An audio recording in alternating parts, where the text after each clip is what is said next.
لا يصنع الأبطال إلا في مساجدنا الفساح. إخواني، في الصحيحين من حديث أبي هريرة رضي الله تعالى عنه أن النبي صلى الله عليه وسلم قال: 7 يظلهم الله في ظله يوم لا ظل إلا ظله. فعد 7 وذكر منهم: ورجل قلبه معلق بالمساجد. رجل قلبه معلق في المساجد. والنبي صلى الله عليه وسلم قال: من غدا إلى المسجد أو راح أعد الله له نزلا في الجنة كلما غدا أو راح. قال عليه الصلاة والسلام: من غدا إلى المسجد أو راح أعد الله له نزلا في الجنة كلما غدا أو راح. فالمسجد أيها الأحبة صلة الوصل بين العبد وبين ربه سبحانه وتعالى. ونحن نرى تقصير كبير جدا من بعض شبابنا في القدوم إلى بيت الله سبحانه وتعالى. المشكلة مجهولة، لا نعلم السبب. لأنك إذا علمت أن هذا المسجد هو بيت الله سبحانه وتعالى وتخلفت عنه، هذه من أعظم البلايا. أن تعلم أن هذا المكان مكان صلة العبد بربه سبحانه وتعالى ثم تتخلف عنه. إذن المشكلة بين العبد وبين ربه سبحانه وتعالى. أنا أسألكم بالله أن تذهبوا إلى كل شاب يتخلف عن المسجد. سألتكم بالله، كل واحد يعرف شاب يتخلف عن المسجد، والله هذه أمانة في أعناقكم. أسألكم بالله أن تذهبوا إليه وتسألوه: ما المشكلة بينك وبين الله سبحانه وتعالى؟ ما الذي يمنعك وأنت تعلم أن هذا المسجد تدخل إليه فتدعو: اللهم افتح لي أبواب رحمتك؟ أبواب الرحمات تفتح هنا، تدخل من الباب تقول: اللهم افتح لي أبواب رحمتك. إذا كنت تعلم أن الغنى والشفاء والرحمة والعافية والرزق بابها أن تدخل إلى هذا المكان، تطرق باب الله سبحانه وتعالى فيستجيب لك، لماذا يتخلف الشاب عن بيت الله سبحانه وتعالى؟ وقد قال النبي صلى الله عليه وسلم: أحب البقاع إلى الله، ما هي أحب البقاع إلى الله؟ مساجدها. يقول عمرو بن ميمون قال: أدركت كثيرا من أصحاب النبي صلى الله عليه وسلم، كثير، كلهم يقول: المسجد بيت الله في الأرض، وحق على الله أن يكرم من زاره، حق على الله أن يكرم من زاره. المسجد بيت كل تقي، ما يعني كل من دخل من هذا الباب تزكية من النبي صلى الله عليه وسلم له بالتقوى، لا. الذي يعد المسجد وطنا له، الذي يعد المسجد بيتا له، ما الذي يدخل يريد أن يتخفف من الشريعة بيصلي 2-3 وبيطلع في الرات المسجد، هذا ليس من الأتقياء، مع أنه أسقط عن نفسه الواجب. لكن الذي يعد بيت الله تبارك وتعالى وطنا له، بيتا له يحن إليه، يشعر بالنقص عندما يكون خارج المسجد، هذا الذي يزكيه الله تبارك وتعالى. لذلك يا إخواني، المسجد قلب الأمة، قلب الأمة. إذا قصر الناس في حق المسجد سربت الأمة قلبها، ضعف نبضها، ما يعود لها مكانة بين الأمم. يريد منك أعداء الأمة أن تخرج من هذا المسجد، لا تزوره، أن لا تدخل إليه. وحينما استطاعوا أن يخرجوا الشباب من المساجد إلى الطرقات، استطاعوا أن يضعفوا هذه الأمة.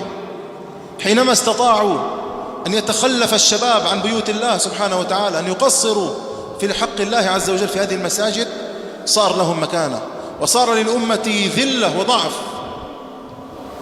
فلذلك يا إخواني، يجب على الشباب وعلى المسلمين أن يدركوا حقيقة هذا: من غدا إلى المسجد أو راح أعد الله له نزلا في الجنة كلما غدا أو راح.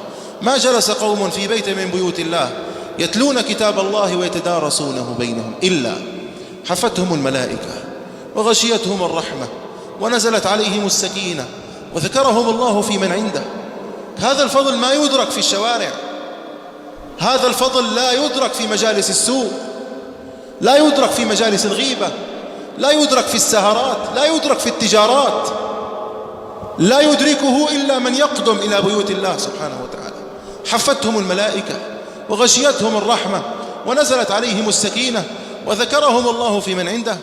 والله الخاسر من يسمع هذا الحديث ثم يدير ظهره لبيت الله سبحانه وتعالى، يدير ظهره إلى حيث تستجاب الدعوات، إلى حيث تفتح أبواب الرحمات. لما صارت جائحة كورونا فرح أعداء الأمة، فرحوا. أكثر شيء نشروه في الإعلام أنه يجب على المساجد أن تفرغ، وأن يتباعد المصلون، وأن توقف الجماعات.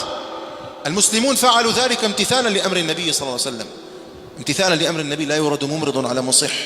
لكنهم طاروا بها فرحا. حينما تتعطل الجمع والجماعات فرحوا، مع أن أسواقهم وأماكن فجورهم وفسقهم وخمرهم ودعارتهم والعياذ بالله مفتوحة لا ينتقل فيها المرض. يريدون بوابة فقط لتخرج الشباب من بيوت الله سبحانه وتعالى، لتبعد الشباب عن دينهم، عن مواطن عزتهم. هذا المسجد يا إخواني منه انطلقت الفتوحات. كان المسجد دار القضاء، كان المسجد مسكن الفقراء، كان المسجد دار العلم، كان المسجد ملعب الصبية في غير أوقات الصلوات يا شبابها،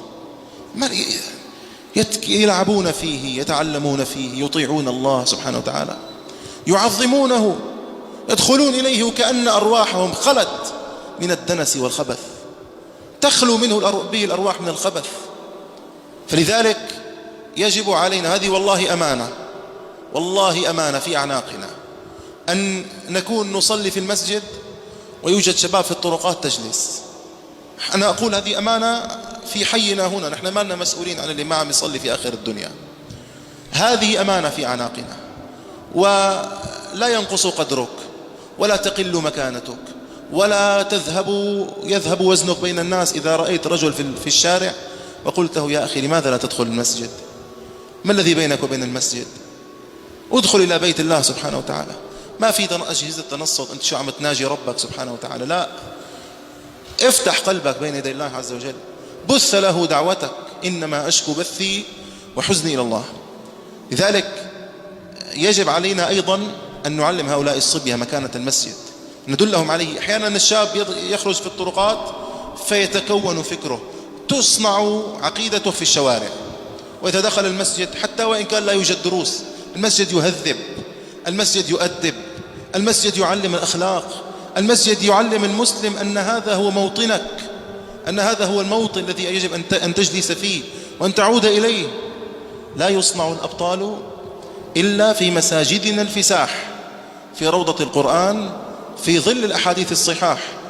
قوم بغير مساجد ورق تذريه الرياح، من خان حي على الصلاة يخون حي على الكفاح. أسأل الله تبارك وتعالى أن يهدي شباب المسلمين وأن يأوي بهم إلى بيوته سبحانه وتعالى، إنه ولي ذلك والقادر عليه. الحمد لله رب العالمين.